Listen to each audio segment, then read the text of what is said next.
Hello, I'm Jim Miller. I'm here with Ron Bowers and Henry House. The Flipside starts right now.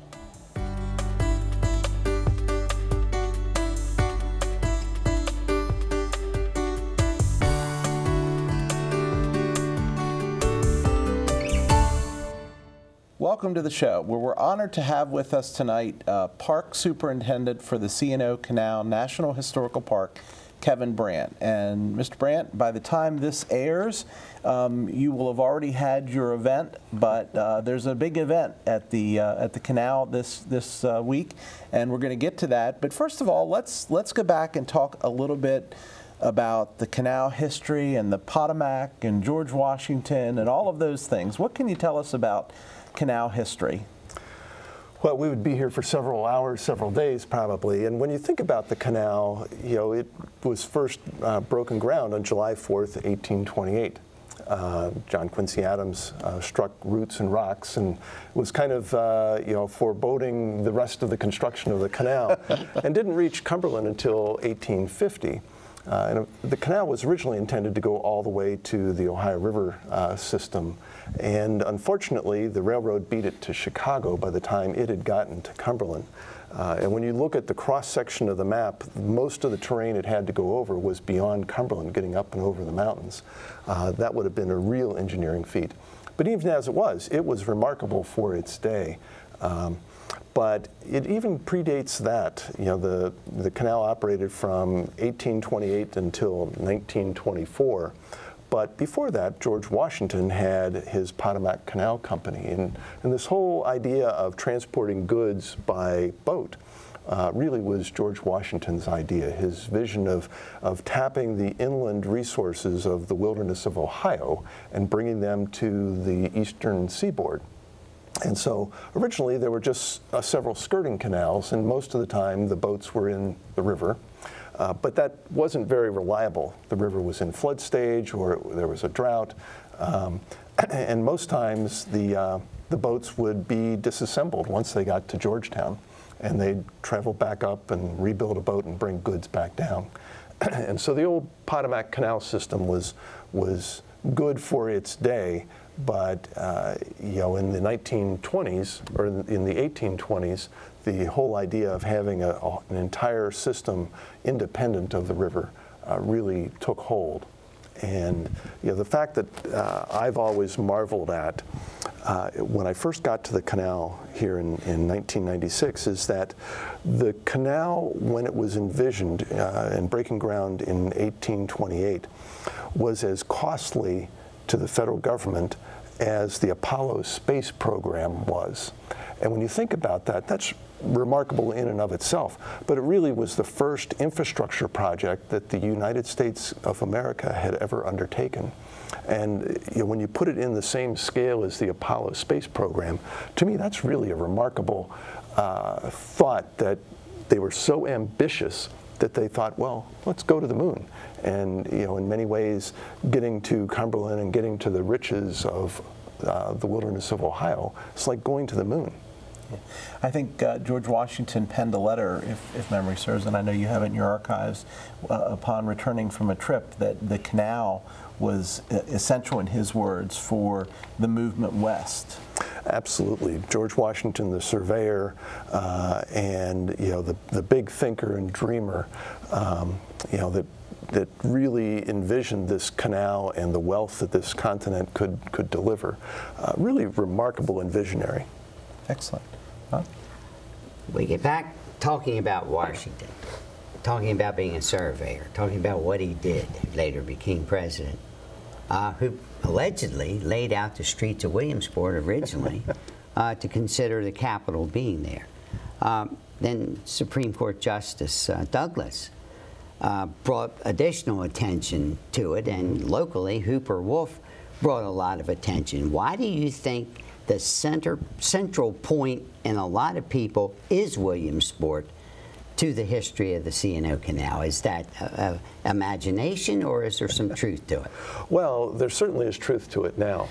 if you think about the canal stretching from Georgetown to someplace, in Pennsylvania, it certainly wouldn't have been the center point. But as it turned out, it is very close to the midpoint on the canal, the 184.5 miles that were constructed. But it represents, I think, in a lot of ways, you look at the modern interstate system. You've got I-70 and I-81 kind of intersecting near there. It's a natural crossroads, and today, although it might have served as the nation's capital because Washington did identify that as a potential site, it's soon to become the capital of the C&O Canal National Historical Park, if you put it in that context. And what happens at 2021? Well, in 2021, we're going to be celebrating the 50th anniversary of the creation of the National Historical Park. And, it'll really be the 60th anniversary if you roll back another 10 years when it was created as a national monument prior to that. But when you look at the long span of the present canal from 1828 to 1924, those 96 years saw an incredible development and expansion of this country across the continent. And so it bears witness to a lot of that history. And then in 1776, Washington County named the first monument after George Washington in Boonesboro. So. Really amazing, the connection to George Washington. Now, George Washington seemed to kind of have an affinity with canals, because not only did he work on did the initial Potomac Canal system or bypass system, but he was involved with the Dismal Swamp project too, I believe? I believe that's correct. Okay. George Washington was really ahead of his time in his thinking in a lot of ways. When you go to Mount Vernon and you see some of the practices that he had implemented there, he was not your average farmer. That's true. What were the hurdles that took so long to allow that rail could bypass the canal construction? What were the issues that they hit beside our wonderful clay ground and rocks every couple shovelfuls? Well, July 4th, 1828 was not only the day when the canal broke ground, but it was the Baltimore and Ohio Railroad groundbreaking date. And as I understand it, there wasn't a steam engine in America at that point. The rail cars that existed were pulled by horses. But it wasn't long before the steam engine was brought to America from Europe, and of course then we developed our own industry. But unlike the railroad, the canal had to work on levels, and you had to have lift locks every so often depending on the terrain. And civil engineering in the 1820s, 30s, 40s, and into the 1850 was not what it is today. The use of lasers and all the technology we have now that makes engineering a lot simpler and more accurate didn't exist. And when I'm out on the towpath and I imagine the landscape and the countryside that the canal company was navigating through, navigating meaning surveying through, it's remarkable how well they did in getting these levels of the canal as well spaced and well surveyed as they did. But it was all manual labor.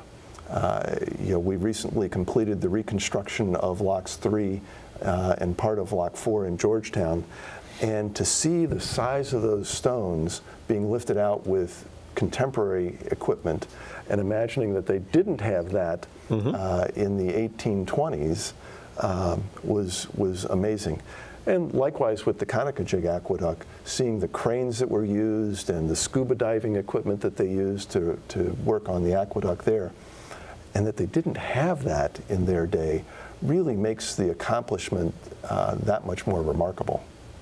Okay. So in terms of the canal and its history, there were 3 times in the canal's history, I believe, if memory serves, that it flooded out, plus then there was a lot of damage as a result of the Civil War and those pesky Southerners trying to use that as a strategic point. You had mentioned about the engineering. I assume that these rebuilds that we're doing are not going to be subject to, because we still have floods on the Potomac, but I assume they will not be nearly as subject to them as what it was in the past. Well, and hopefully we're not subject to another civil war. Well, that's true too. But as we've made repairs to the canal, and this goes back to probably the last 25 or so years, we've really been intent on doing those repairs in ways that are sustainable for the long haul. We can't stop the floods, right, but we can make every repair more resilient to the flooding. And so when you look at the techniques that we used with the Conococheague Aqueduct, there is concrete reinforcing in there, and we've used stainless steel rebar in the aqueduct, knowing that it will be inundated from time to time.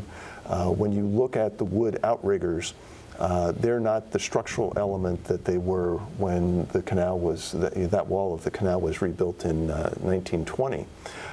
But they will come off and they can be replaced, and we anticipate that they won't do damage to the concrete structure that is really what is holding the water in at the aqueduct now. Interesting. The other question that I had was, you mentioned about the engineering and the fact that certainly it wasn't where it is today, but by the same token, it's my understanding that as a boat was going through a lock, there were just inches? Yes, literally just on inches. either side. So regardless of the fact that no, it wasn't where we are today, it certainly was amazing for that period of time. Well, it really is. And you look at the fine craftsmanship of the masons who carved the stone and fit it together.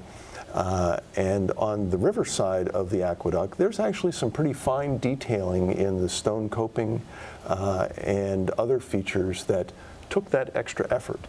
One of the things that I like to do when I am out looking at the culverts in particular is looking to see if I can find the mason mark, because every mason had their own little tool design that they would carve into the stone. And if you know what you're looking for, you can find that on almost every culvert on the head wall. Well, nowadays, we can ship materials and supplies in from anywhere we want, and it's not a big deal. Back then, they didn't have that issue. I know there was a special concrete that was used in the canal when it was originally built. Where did that build, was the canal, building of the canal kind of a predecessor to other industries being built in this area to support the canal project? Well, in many ways, it was cutting-edge technology, and their ability to deal with variances of just mere inches, for canal boats and the like. But it did spawn additional industries that then served other purposes of building homes made of stone, gravel as a base for some of the roadways, because for the most part they were just mud during the time of the construction of the canal. And a lot of the other techniques, of course, the whole concept of the lock gates was something that Leonardo da Vinci had come up with, and so it had been around for a long, long time. But one of the interesting features, and we don't have any here in Washington County, but down in the lower part of Montgomery County, there are several locks that have a drop gate instead of the swing gate. And that was designed to allow the locks to service more boats per hour. And those were largely put in, I believe, in about the 1870s, right after the Civil War, when the capacity of the canal operated at its highest.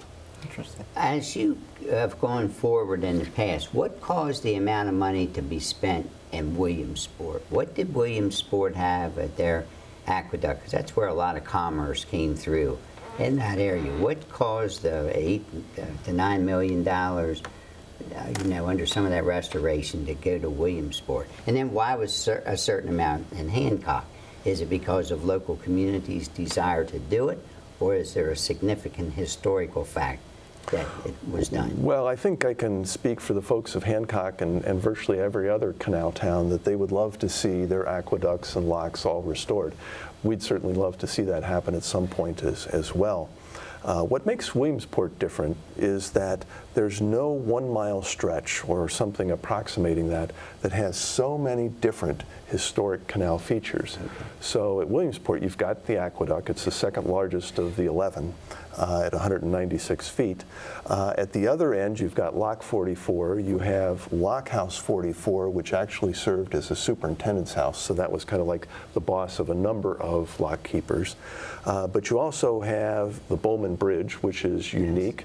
You have the railroad railroad lift bridge, which to my knowledge is the only railroad lift bridge that was ever designed to accommodate boats pulled by mules or horses. And so if you look at it, it actually is kind of offset to allow the tow rope to pass. But you also have the only remaining boat basin on the canal, the only remaining warehouse on the canal.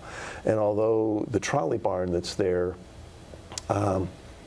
didn't really serve the canal company in the same way the warehouse or the boat basin or the aqueduct did, it also tells a story of the generation of electricity which served the trolleys that ran through the area. And one of the little-known features that is just above Lock 44, there's a little side stream that comes into the canal, and that actually served as a dry dock. It's a little hard to imagine and visualize now, but it's just one of the many stories that you can tell in Williamsport.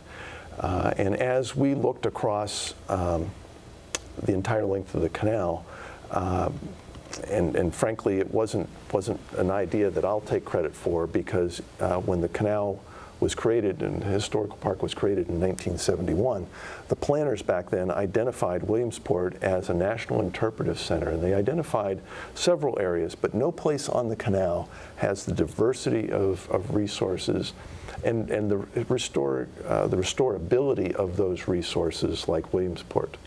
Now, a question, because I've walked the canal, a few times, but the relationship between the canal and the railroad, it has a little bit of interesting history just to our east.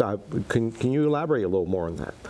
Well, I can elaborate. Of course, as I mentioned, both of them started on the same day, July 4th, 1828, and it was a little bit of a race.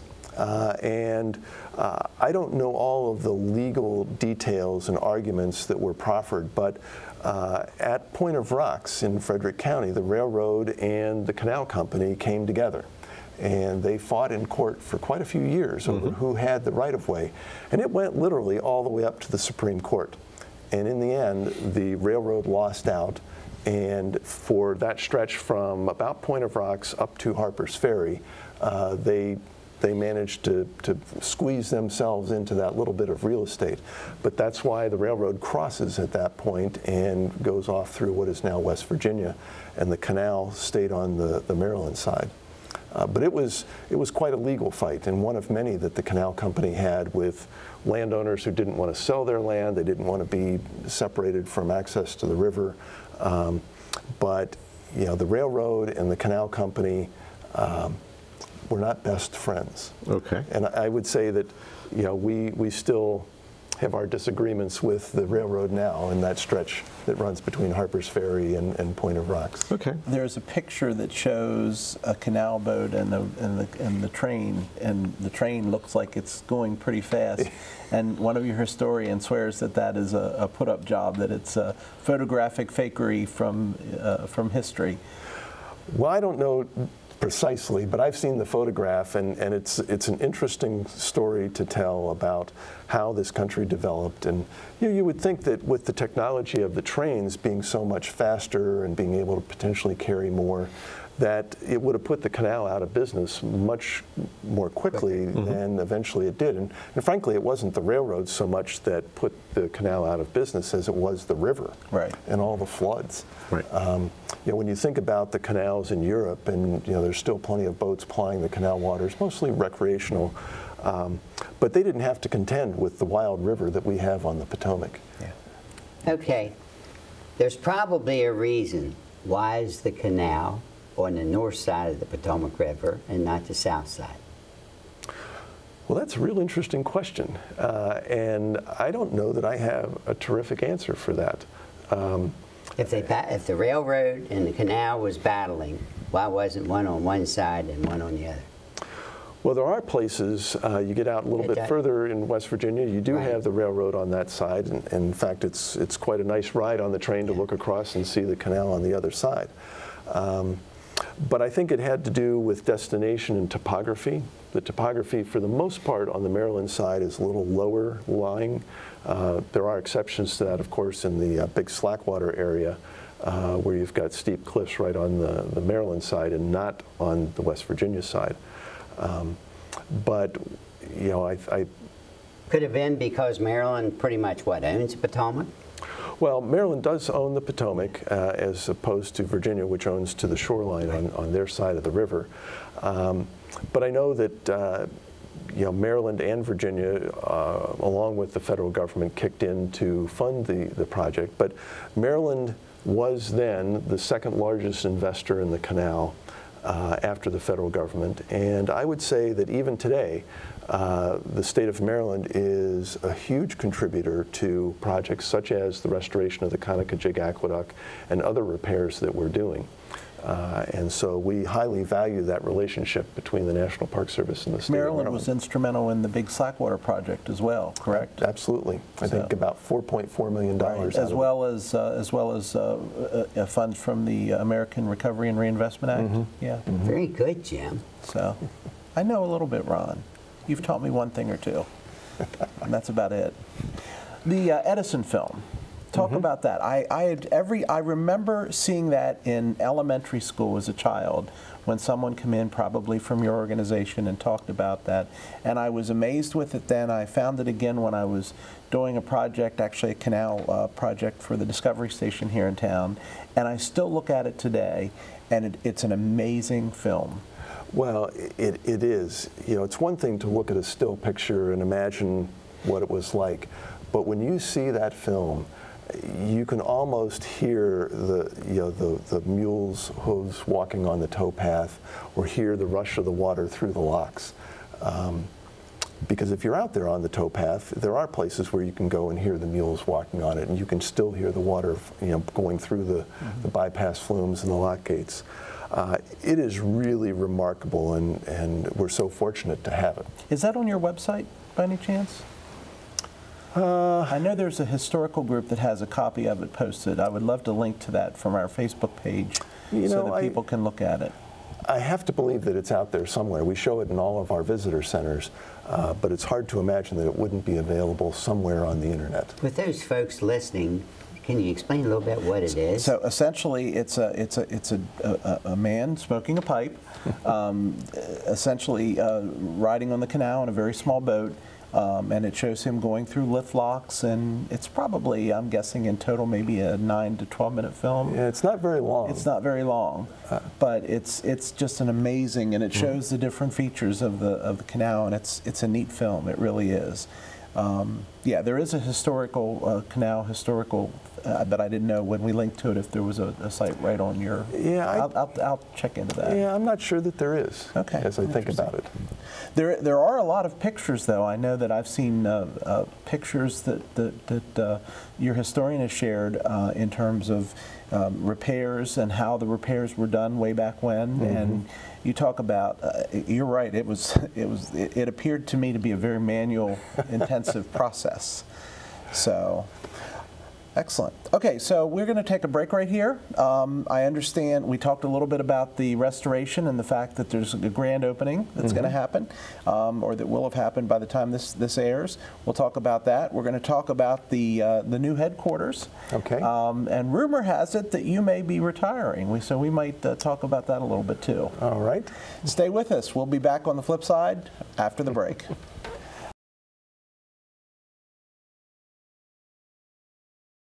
Welcome back. Again, we're here with Kevin Brandt from the C&O Canal National Historical Park. So talk about the restoration project in Williamsport and talk about the grand opening. Again, I know it's not happened as of this filming. It will have happened by the time this airs. But tell us about the project. Well, the restoration of the Conococheague Aqueduct is, the next big step in the grand vision for what we would like to accomplish in Williamsport. And quite frankly, I look at the Conococheague Aqueduct as kind of the crown jewel of Williamsport. It's the only aqueduct that I would expect to see rewatered in an operational way. Of course, sometimes when there's floods, they get water in them. But we'll be operating the canal launch boats across the aqueduct starting on the 8th of August. And we'll be doing that Friday, Saturday, and Sunday through the end of September. And so people can come out. And I think when you're sitting in that boat and you look out on the one side and you see the Conococheague Creek, and you look out the other side and you see the Potomac River, it is going to answer the second most asked question visitors have when they come to the C&O Canal, which is, what is an aqueduct and what does it do? Because there are so few aqueducts that still function in this country and in Europe, for that matter. And to my knowledge, it's the only masonry aqueduct that you can go across in North America. And when you combine it with being able to go through the lift lock, Lock 44 at the other end of this watered stretch, under the railroad lift bridge, under the Bowman Bridge, to be able to pull into a boat basin, it will really give you a very complete experience of what it was like to be on a boat on the C&O Canal.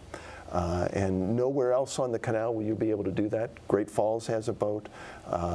Georgetown Heritage in Georgetown is working on getting a boat. But none of these other places have the full array of resources. But there's more that we want to do in Williamsport, and I certainly hope that in the coming years we're able to accomplish that. With recreating much of what a working warehouse would have looked like, because we have the Cushwa warehouse there.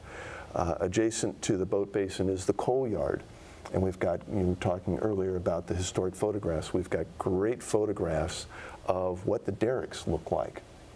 I would love to see a cargo boat on the wharf there next to the coal yard, and mounds of coal, and they probably wouldn't be real coal, but mounds of stone that are made to look like coal, so that you really get a sense of the working nature. You know, the canal, even during its operational time, would have had a certain beauty to it, but it would have been a very industrial beauty to it. And what we envision long term, and we're getting much closer to it with the completion of the Conococheague Aqueduct, is a vignette of what it was like from about 1900 to about 1924, kind of the ending of the operational period of the canal, so that people really get a sense of what it was like. You know, we talk about trains moving faster, and of course the speed of cars and planes is faster, but the pace of the canal was much slower. But at the time, there was no other way to move 120 tons of coal. And when you think about the coal that was unloaded there, was sent on a rail line then over to Baltimore. A lot of it was taken down to Washington, D.C., and it built the nation's capital there. And so it was kind of a crossroads. Eventually, you know, the coal-powered plant that's there in Williamsport utilized that coal. And it was all part of a big interconnected system that saw the mining of the coal in the mountains above Cumberland, and it funded or allowed the lights in Washington to be turned on. And, you know, in between all of that happening, individual lives were interacting with one another. You know, it served as the interstate of its day. People traded goods. You know, somebody would, you know, bake pies and send them down to the next lock keeper, and they would send back vegetables. And you know, it was a very, very interesting way of living, one of which I think we're really kind of disconnected from now. It's really hard to understand. So we're trying to convey that message for school kids and anybody with an interest in American history. I feel very fortunate that every fourth grader here in Washington County is able to come to the canal for a full-day educational experience, and it matches up with their curriculum requirements. We have a wonderful program that is connected to the C&O Canal Trust, and mostly retired school teachers from here in Washington County. And they all work seamlessly with our interpretive rangers. And the kids just go away with a completely different sense of what the canal is. And many of them bring their families back to the canal after they've had that experience. And the fourth graders act as junior rangers. They're explaining things to their parents. And many times what we find is that their parents are saying, well, you know, I think my great-grandmother worked on the canal, or my great-grandfather was a lock keeper. And so we're really connecting people back to their very personal family history. And I hope that people, particularly here in Washington County, are reconnecting with this history, because it's really important to our country. And the folks who lived and worked along the canal were really heroes in many, many ways. They built this country and added to what has become our country now. So it's, to me, you know, it gives me goosebumps sitting here thinking about those fourth graders coming out to the canal and realizing that their great-grandmother or great-grandfather or an uncle, great-uncle had worked on the canal. It's really, it becomes a very personal experience for those kids. I just learned that 1924, it was operating up through 24. My mom was born in 25. She's watching the program now. That is unique. I did not realize it went that late in history. But what's that kid going to do now at that interpretive center when you have the actual things? Would we be having mules there? In the future, it's possible that we could have mules. I wouldn't rule out that the cargo boat, if we were able to get one in the future, might be operational. But at least sitting in the water, Right. because the launch boats that we have there are authentic to 1890. We had electrically operated launch boats in 1890 on the canal. So they're authentic. But it would be great to see a cargo boat there, because that certainly reinforces the story of the transport of coal and its use to power Baltimore, Washington, D.C., Williamsport, the trolley system. Now, after this section of work is done, it's going to, you know, you're going to, hopefully everything goes well and you have the introduction, because we talked off camera before. What's the next step for canal development? Are you going to do any more in Williamsport, or? Well, we are. We still have aspirations of, once we move the visitor center out of the Cushwa warehouse, is to begin to make that evocative of the warehouse that it was. Okay. You know, it's really interesting when you go into the Cushwa warehouse now, and on special occasions we'll allow visitors to walk into what is otherwise a closed portion and look out through the doors that open onto the basin. And when you stand there and you look out onto the basin, you get a whole different perspective of the canal. And I haven't done it since we've, you know, watered the aqueduct, so it'll be even more special the next time I go there. But we really want to be able to convey kind of the industrial nature and the everyday nature of the canal. And so the coal yard, the warehouse, and then on the berm side, the town side of the canal, from the coal yard down towards Lock 44, there's a rail line that's still there. And we want to clear that and make that a walking path so that you can walk on that side of the canal as well. Okay. So the canal shut down in 1924 and sat idle for a long time. Tell me about 1971 and what happened and how that came about. Well, the whole fight to save the canal, and you know, the National Park Service at one point advocated that it become a freeway or a parkway connecting Washington, D.C. all the way out to Cumberland. Probably would have been a very interesting journey, but it would have wiped out and altered that experience along the Potomac River. And when you think about how often the canal floods, I mean, geez, would we want a parkway that's flooding that often? You know, fixing the parkway would be way more expensive than fixing the canal every time. But there were a group of people who felt that the canal ought to stay a peaceful place, a refuge, as Justice Douglas called it. And fortunately, they won the day.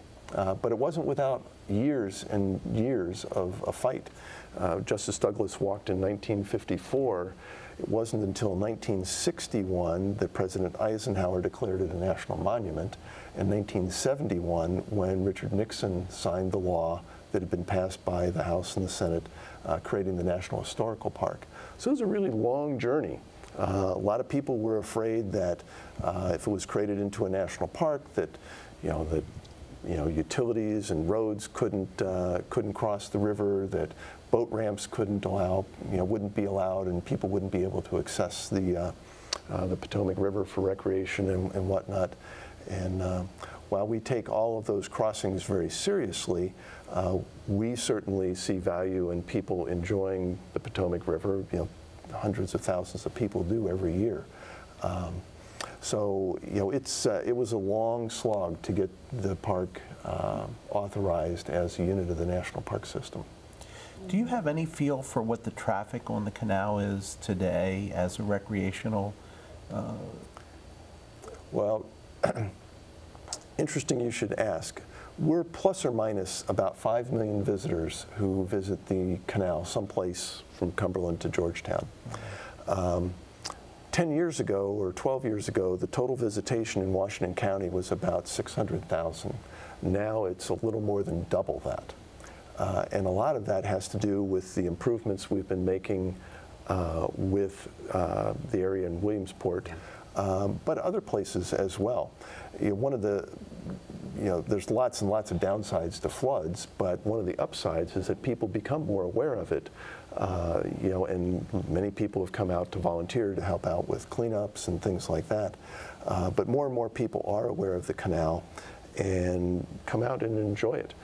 Williamsport, the last year before this construction project started, 2016, we had 435 or so thousand people visiting the Williamsport area, so at Lock 44 in the Cushwa Basin. I can't help but think that that number is going to go up dramatically now that the construction is done. You'll be able to take boats across the aqueduct. And by the way, you can bring your own canoe down to the canal and paddle across the aqueduct. You don't have to only go on the canal launches that we have. So you'll be able to get that kind of an experience. And the aqueduct is safer to cross now. The coping stones, the ones that were missing and broken, have been all replaced.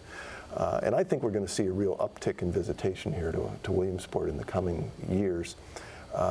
And of course, it will only exponentially grow as we do more projects. We bring our headquarters here. We have enhanced visitor experience with the new visitor center. Williamsport is really going to be the nucleus of the canal. Out on the dual highway where our headquarters is now, we have a fair number of people who come and want to see the canal on the dual highway. and doesn't work too well. No, it doesn't work too well. We hold up a postcard and say, well, here's the canal. They're very disappointed. They come to our address and they can't visit the canal. Where's the canal? Yeah, we have to send them 10 miles over to Williamsport. So I think a lot of people will look for the address of the headquarters of a park and think that that's where they're going to go and see the resource. And now they will. And now they will. They'll be able to park in a parking lot, walk across Route 11, and get down to the boat basin. And that ties right in with the Appalachian Trail, the JFK 50, and how that, the JFK 50 is half and, well, actually not quite half and half, but they use the canal a lot, bring a lot of people worldwide. A lot of miles on the towpath for the JFK 50. Freedom's Run, which is a run that's in the Shepherdstown area, a lot of that is on the towpath as well. There are so many groups that use the canal for special events, running, biking, bird watching, orienteering and things like that. It's an incredible resource, and whether you're close into Washington, D.C., or you're out here in Washington or Allegheny counties, we are so fortunate to have this resource right in our backyards. Even horseback riding. Yes, absolutely. A lot of folks get out there and ride horses. Now, Williamsport, that we've accessed it, sometimes we run into issues with parking. And because it's a Saturday afternoon, Sunday afternoon, and it's a beautiful day. People want to get out and do that. The new headquarters, when it's complete, you'll have additional parking across, or is that parking going to be there a little sooner than the construction? It probably won't be there sooner than the construction of the headquarters and visitor center. There will be almost 100 parking places there. Okay. We'll still have parking down at the basin area for the foreseeable future. But we've been working with the town of Williamsport in identifying other places where people can park. Because as Williamsport becomes better known and more popular as a place to visit, the last thing I want to have is visitors and especially tour buses parking in front of somebody's house, right, and the local residents who live there being impacted by that. And there's undoubtedly going to be some impact just by more people on the streets and things like that. That's probably good for the businesses that are in town. But we're working closely with the town, and we'll work with the county, and we'll identify places where visitors can park. I think if you live in town or you live in Washington County, you're going to find places that are maybe not quite as crowded to access. Well, that's what my follow-up was, because my wife and I, we've gone access parts out west, and literally we can walk 6, 7, 8 miles, and we do not see but 1 or 2 other people out there. It is so peaceful, quiet, and serene. And we made a joke because we were doing this one little section and it had a log down across. I was like, well, they'll probably get that by the time we come out next week. No, it's still sitting there. Down Williamsport, it is clear because people are biking through, they're traveling, and you have a lot of high volume. But to really experience what it probably would have been like back, when the canal was in operation, if you get out west, you sort of have that peace and quiet out there. It was a really neat experience to have. There's a place along the towpath where you can have just about any kind of experience you want. If you're in Georgetown, it's very urban. You're at Great Falls, and it's a very different environment with the falls right there. You come to Williamsport or Hancock, but especially Williamsport, you'll get a different sense of a small community, the quintessential canal town. But you get out in the Paw Bends area, up by the Paw Tunnel, and it is very different up there. It's certainly not wilderness, but we have staff who see bears, they see mountain lions. Mountain lions? Yes. Okay. All right. They're rare, but they're up there. Wow. Well, on that one, we have a couple more subjects, so if we can hold you over for just one more short segment, that would be great. Stay with us. We'll be back in just a few minutes.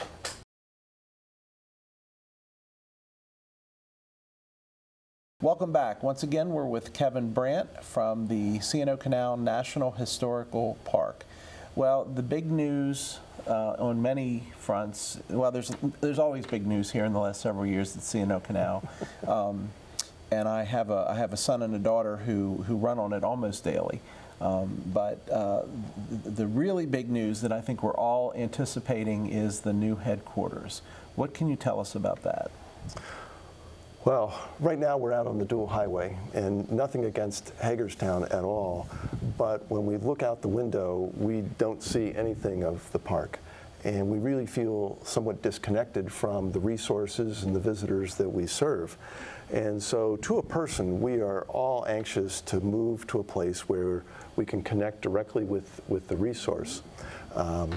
When you think about how the headquarters has moved, I think on at least 2 occasions it's been located in Hagerstown. It's been at Ferry Hill. At one point in time, the entire western part of the C&O Canal was managed by the superintendent of Antietam Battlefield. But this is really going to be a sea change for the National Historical Park, to have an identifiable and long-term headquarters in a place that is adjacent to the canal. I think it's going to really improve our connection to the communities that we want to engage. There'll be, in the summertime at least, about 70 of us who will be in the headquarters. A lot of those are seasonal employees and summer interns and folks like that. But we'll have a full complement in the summer. In the winter, it'll probably be less. But we'll also be having a visitor center there, basically more or less bringing the same kinds of activities and attributes that are in the Cushwa warehouse, but will be up out of the floodplain. When you stand on the downstream side of the Cushwa warehouse and you see all those flood bricks that are built into the wall, it's just crazy that we have a visitor facility that is so vulnerable. And it seems like in recent years we've been having more and more floods. So like the canal company, or unlike the canal company, we're going to move up out of the floodplain a little bit. They couldn't move the canal up out of it, but we can do that. So we're hoping that the end of this year, beginning of next year, we'll see construction work starting up, and that by the end of 2020, maybe by January 8th, 2021, the actual 50th anniversary of the park, we'll be cutting a ribbon on the new headquarters and visitor center. Wow. I noticed there was a very creative way that it's being built using the Maryland Economic Development Corporation, and using the county, using the state, and using the community or the town of Williamsport. How did that all come to be? Were you part of that? I mean, you've got a $17, $18 million project. How's that all been put together in a time frame that's been a couple of years, but you've been able to do that? How did that happen?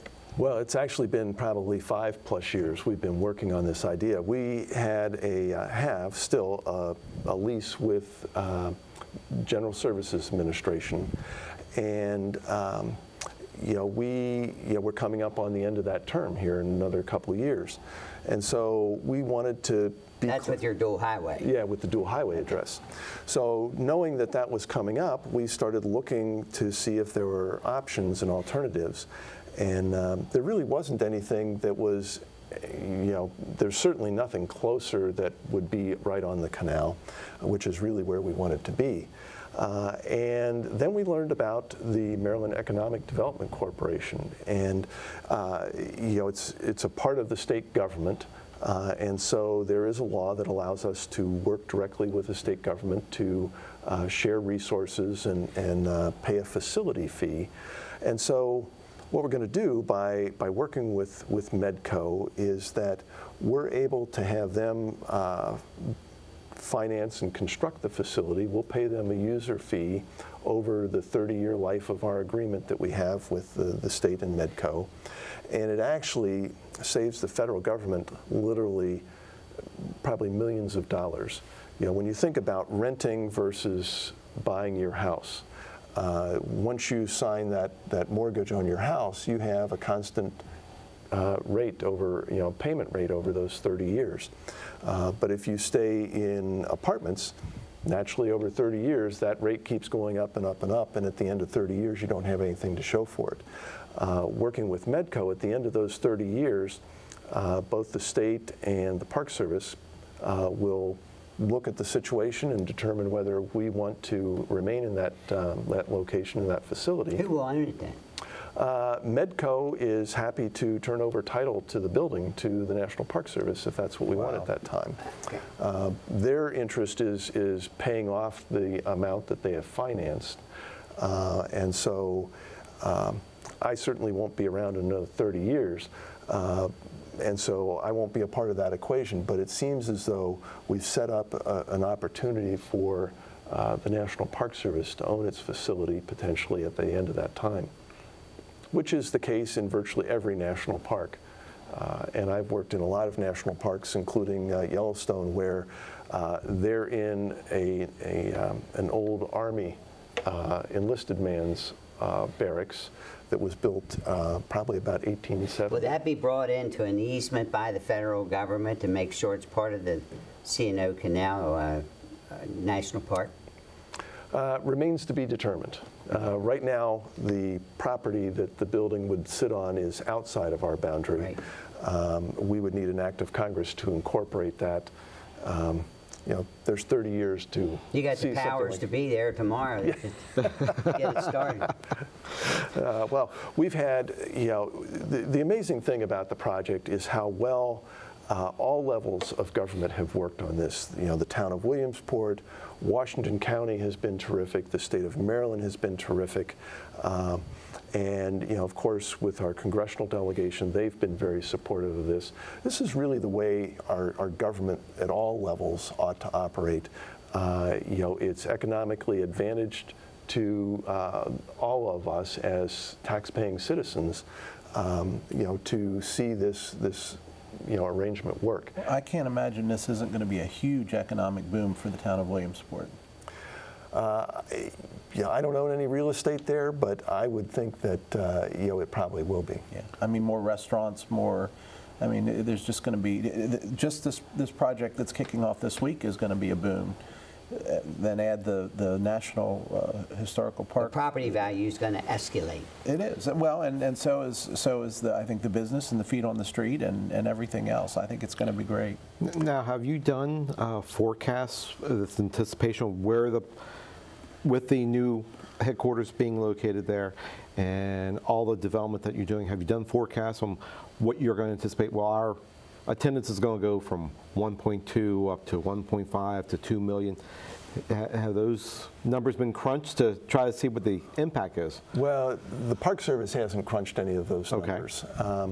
I know that others here in Washington County have looked at that, and there's numbers kind of all over the place. They go from a lot more to a whole lot more. Right. And I think that's understandable that there's going to be a significant increase of visitation to Williamsport. It is going to make an outstanding day trip for people coming out of Washington or Baltimore, but we're really not that far from Pittsburgh. And the number of people who are biking from Pittsburgh to D.C. on the Great Allegheny Passage and the C&O Canal towpath, that number is continuing to climb. And the small communities along both the Gap Trail and the towpath have in recent years been seeing a steady increase in visitation. And for those visitors, they're staying overnight. The economic benefit is that much greater than day visitors. Now, we also talked about the financial windfall that's going to benefit people who own property around Williamsport. How do you keep the small city charm that Williamsport has? And then we see this very strong influx of people coming through and potential commercialization along that property. Is the national park able to, I mean, aside from your lands, have those issues been considered? But they can control that by zoning. The town can control it by zoning. Yes, they can. And the town is aware of that. Yeah. Okay. They have a zoning system, and they're very cognizant of the impact that additional visitation is going to have. I think from the business section in town, I think they're probably looking forward to that.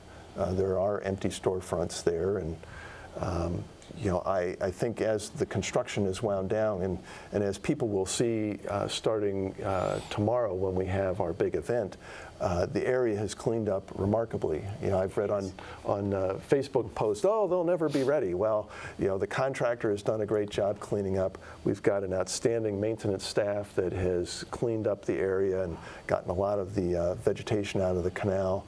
Our interpretive staff is ready to help people understand what they're looking at. Williamsport's going to be a really exciting place to be. Is there a cost for those students to visit? For all the fourth graders? Yes. No. No. So as long as they get their bus there, they'll do it for nothing. And I think in a lot of cases, we've been able to find partners who have been able to subsidize some of the bus travel. Wow. Wow. Very interesting. So you efforted in the big slackwater improvement in your reign. You have now, we're going to see the aqueduct opening here this week, and you've arranged for a huge move for the canal headquarters. One might say that's a pretty good career.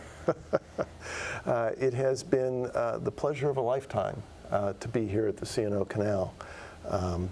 I think when I first came here, I never anticipated that I would stay more than a couple, 3 years. I was brought here as the assistant superintendent at the time, and I actually was offered the job right before the federal government shutdown of 1995-96, and I got a call from the then superintendent, Doug Ferris, saying, well, we're all snowed in right after the shutdown because we had the big blizzard here. I was in Santa Fe, New Mexico, no blizzard here. And 3 days later, he calls back and said, well, we had about 4 or 5, 6 inches of rain. 80% of the park is underwater. You might want to change your mind about coming to the C&O Canal because we don't know what's going to be left when the floodwaters go down. But much of my career had been spent doing restoration projects at Bryce Canyon, Yellowstone, and other parks around the country. And I thought, this will be a really challenging experience. And I wanted to come back and experience Washington, D.C. As it relates to the National Park Service. And the longer I stayed here, the more enamored I became with the opportunity because I got to meet people in the communities. The mayors and the town councils, the county commissioners, the business owners, the park neighbors, and everybody was just really excited about seeing the canal come back to life. In 1996, the year that I got here, we had about 900,000 visitors to the park, and now we have about 5 million. Wow. And it is just so rewarding to see the efforts that we at the National Park Service can make in helping people enjoy a public resource, a national treasure. And so as I looked out, we talked earlier about the 50th anniversary coming up. As I looked out over the next year and a half until that occurs, I'm been with the Park Service now 40 plus years, and it just seemed like it would be best to have me step aside at this point, have the opportunity for somebody else to come in, meet the communities, the people along the canal, the visitors that we serve, so that when we get to January of 2021 and throughout that year, the World Canal Conference is coming to Williamsport. The world is coming to Williamsport. Wow. Okay. I mean, that's an incredible feat. And it seemed to me that it would be better to give a new person some time to get settled into the position, know all the people who support the park, and to build on the legacy that we've been able to create over the last 23 years that I've been here. I did that with the people who were before me. It was in the early to mid 1990s that the boat basin at Cushaw was excavated and restored and the canal rewatered. And so each of us builds on what has been done before. And there's still a lot of things to be done here on the canal. It is an incredible resource, and I will always treasure my years here. We certainly treasure the fact that you've come to visit us tonight. We thank you for that. I've always thought of the canal, obviously the historical piece, but the recreational aspect, and I know what joy it provides my children in their running careers, and I know what benefit I've gotten from it. But what you said tonight early on in the conversation that really sparked me was the thought process of the fact that these people that built this canal at the very outset were attempting something that by all accounts should not have been able to be done. And it occurs to me that if that sparks an interest for our fourth graders or for our college students or for whomever is visiting, to say, what is the next thing that they say can't be done that I'm going to make happen because I have this precedent. I think that is a huge value. So thank you for your service. Thank you for visiting with us, and congratulations on an amazing career with the canal. Well, thank you very much. That's all the time we have for tonight. We hope you will like us on Facebook. We hope you will follow us on Twitter. We hope you will send us your comments, suggestions, and feedback to feedback@flipsidetv.com. That's feedback@flipsidetv.com. Most importantly, we hope you will join us again next week for another visit to the Flipside. Good night.